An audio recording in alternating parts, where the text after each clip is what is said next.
Mercedes never revealed about the W14, so we're going to be going through that and 3 other stories in today's video. So make sure to like this video, and if you want more Mercedes news content like this, make sure to subscribe to the channel by hitting that red button down below. The first story is Mercedes' bouncing problems return at Belgian GP on the W14. Lewis Hamilton says Mercedes suffered big bouncing issues during the Belgian GP weekend, similar to the 2022 problems that plagued the team. Toto Wolff says W14 upgraded floor may have been a cause of the issue. Hamilton finished 4th on Sunday, as Max Verstappen claimed another victory. Lewis Hamilton says he is concerned after Mercedes suffered with significant bouncing issues during the Belgian Grand Prix. Hamilton started 3rd in Sunday's Grand Prix, but was unable to make advances on Sergio Perez and Charles Leclerc ahead of him, and ended up finishing 4th as Max Verstappen came through from 6th on the grid to claim an 8th consecutive win.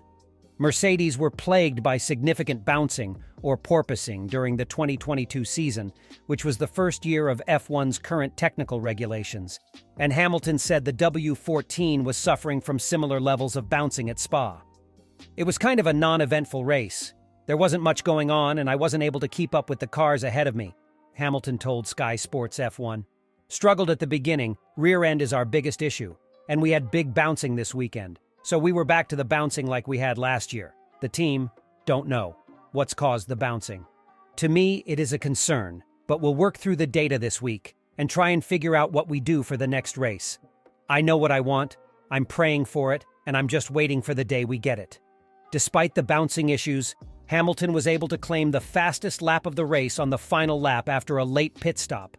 The 13 points picked up in Spa leaves the 7-time world champion a point behind Fernando Alonso in 3rd in the Drivers' Championship as F1 enters its 4-week summer break. At the end, I was keeping the Ferrari within a few seconds, but I couldn't get any closer to battle and to get the fastest lap at the end. It was nice to have the gap to the car behind. The last lap was decent, Hamilton said. It was gusty today. It was difficult out there to keep it on track. Mercedes brought another sizable upgrade package to Belgium, which featured further modifications to their side pod design and an updated floor to generate more downforce. And Mercedes boss Toto Wolff said the upgraded floor could have been a cause for the bouncing problems returning. I think the floor could have been a reason why we've been bouncing. We're going to see it in the data, and maybe there is something which we need to fine-tune because I still believe the direction we are going now is the right one, Wolff said. I've just seen the data and spoken to the drivers, and the main limiting factor today and yesterday was the bouncing. The car was bouncing on literally every straight, even Blanchimont was a corner where Lewis had to lift, and that is easy flat normally. You're bouncing on the straight, you overheat the tires and the braking, so it's a vicious circle, and was the main limiting factor this weekend.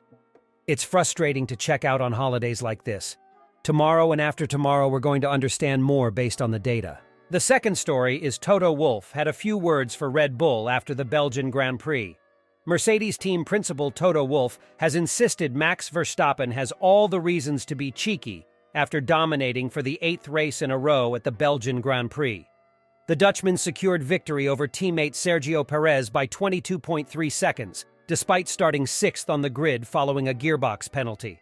Having assumed the lead on lap 17, Verstappen drew clear of the Mexican, and after a blistering lap on his first attempt on his 3rd set of tires, race engineer Gianpiero Lambiase made multiple calls for the 2-time champion to use his head.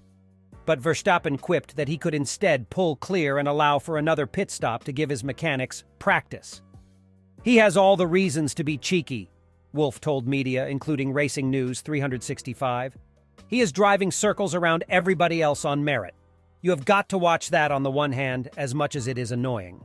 Mercedes finished 4th and 6th courtesy of Lewis Hamilton and George Russell, the former unable to overhaul Ferrari's Charles Leclerc before pitting on the penultimate lap to secure a bonus point for fastest lap. When you compare to the rest of the world, Spa was an awful race, and before the last stop, Perez, Leclerc and us were within 6 seconds, said Wolff. That was a major step for us because Spa was a disaster last year. We feel we have made that step, but then you have the top guy who has also made a step. Fact. We just need to turn around the fact. Toto Wolff has rejected reports that Lewis Hamilton wants an ambassadorial role as part of his new F1 contract. Hamilton and Mercedes have been locked in talks for months about extending his contract, which currently expires at the end of this season. And despite constant positivity, there is still no signed agreement. A Daily Mail report claimed that Hamilton was asking for a 10-year deal as an ambassador after his F1 career ends, which would be worth £200m, and they reported that Mercedes had rejected this request. Team principal and part owner Wolff said at the F1 Belgian Grand Prix, "No, we're not talking about an ambassadorial role post his retirement, nor is that part of the contract negotiations. I think he has many years to go as a driver within this team, and therefore it's only about cleaning things up in the contract. I know it looks a little bit like, why is this not done and dusted? But it's simply down to trivial things that just need to be cleaned up in contracts, and we need the time."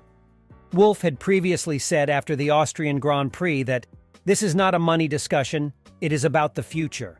And despite ex-F1 champion Damon Hill theorizing that Hamilton might be waiting to see if Mercedes can provide a competitive 2024 car before committing, the seven-time champion has always spoken optimistically about staying put. At Silverstone, he teased not having a pen to sign immediately in a clear indication that he does intend on committing eventually. Rumors earlier this season suggested Ferrari would launch a mega money bid to recruit Hamilton, but he has never fanned the flames of those claims. Mercedes boss Toto Wolff says the Brackley squad's pit wall must ramp up its game and improve its interaction with its driver following a communication mishap in Saturday's sprint shootout. After setting the fastest time on his first run in SQ3, Lewis Hamilton headed out for his final flyer, but found himself right behind teammate George Russell as he crossed the starting line. The latter made a mistake at La Source, which caused him to lose momentum, which in turn hindered Hamilton as the pair barreled down towards Eau Rouge. As the two Mercedes drivers tripped over each other due to their inadequate track positioning, as managed by the team's strategists, both drivers' laps were compromised. When you see that Hamilton, was leading the pack before that last lap, it is clearly a problem for all of us, he said. It's not that he's missed out on pole or a front row, but it is that the team has missed out on it, and it is all of us together. It's really a constant development and learning process. And I think with the badness that happened, I'm sure with what we discussed afterwards, we've made a step in correcting that. But we've tripped up a few times now, and we just need to up our game. Russell called the miscommunication a mess, while Hamilton was left to rue a missed opportunity to fight for a spot on the front row of the sprint grid. The third story is George Russell calls out Pirelli's F1 wet tires as pointless. In rainy conditions, all drivers are obliged to use the wet when running behind the safety car ahead of a race start. However, the anomaly is that once conditions become raceable, the wet tire is regarded as being of little use. In the Spa sprint, there was a rush into the pits for intermediates once the race got underway, with half the grid coming in at the start, and the remainder at the end of the first flying lap. "The extreme tire is pretty pointless tire, it's really bad," said Russell. "It's probably 6-7 seconds a lap slower than the intermediate. And the only reason you'd ever run the extreme wet is because you'd aquaplane on an intermediate, so that needs to be substantially improved. The aquaplaning with fairly little water is really substantial. I remember watching the old onboard videos of 2007 with Felipe Massa and Robert Kubica in Fuji. So much water, they were still pushing flat out. I remember doing test days here in F3 and Formula Renault on Michelin and Hankook. Aquaplaning wasn't really a thing. But I appreciate we're doing well over 200 miles an hour. It's not straightforward. But yeah, there needs to be some significant improvements." Ferrari's Charles Leclerc, who starts Sunday's Belgian GP from pole position, agreed with Russell. "There's some work that needs to be done there because we've got extreme tires that are really slow, but that are really good for aquaplaning," he said. "But we never drive in those conditions because of visibility. So then whenever it's drivable, we need to go on intermediates. So yeah, it's quite tricky at the moment. I think the extreme should be faster and closer to the inters, so we run more on the extreme than the inters, basically."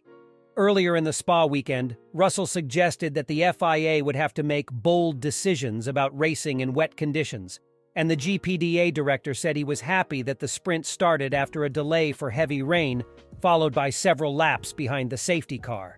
"I think they did a good job under the circumstances," he said. "It's very challenging. Still, incredibly dangerous conditions, you are doing 300 kilometers an hour on the straight, and you can't see 50 meters in front of you. It seems particularly bad in this circuit. I don't know if it's the humidity or the trees or what, but the spray just doesn't seem to disperse, and it's like you're driving into a cloud." He also suggested that the safety car laps should be replaced by the cars running at speed, but not racing, in order to help disperse the water. "I felt like those 4 laps under the safety car didn't really give us a lot," he said. "It was the same, I think, in Japan. We were doing lots of laps under the safety car and it didn't really improve things. So maybe a solution for the future is if they allow us to do 2, 3, 4 laps at full racing speed and then bring the safety car out to neutralize the pack and go again, because after 2 laps of racing things were much better." The Mercedes F1 team has been working on extensive upgrades in 2023. The Silver Arrows have brought massive changes to the W14 in a bid to close up to championship leaders Red Bull. However, the results of the German team at the Belgian GP were overshadowed by the porpoising of the car. Team principal Toto Wolff claims that the Brackley-based squad is still on the correct route for car development. Wolff believed that Mercedes' potential was hampered significantly because of porpoising, which made it a challenge for the drivers. The Austrian billionaire highlighted that the W14 was even bouncing on the long straights of Spa-Francorchamps.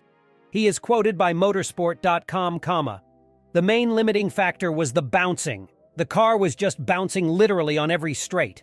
Toto Wolff reckoned that the floor of the 2023 Challenger might be the root cause for the bouncing of the W14.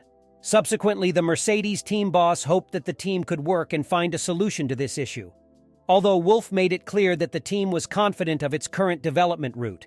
At the same time, Lewis Hamilton and George Russell try to extract the most out of the car. The Mercedes team principal stated, "I think the floor could have been the reason why we've been bouncing. There's something that we need to find because I still believe the direction that we're going now is the right one."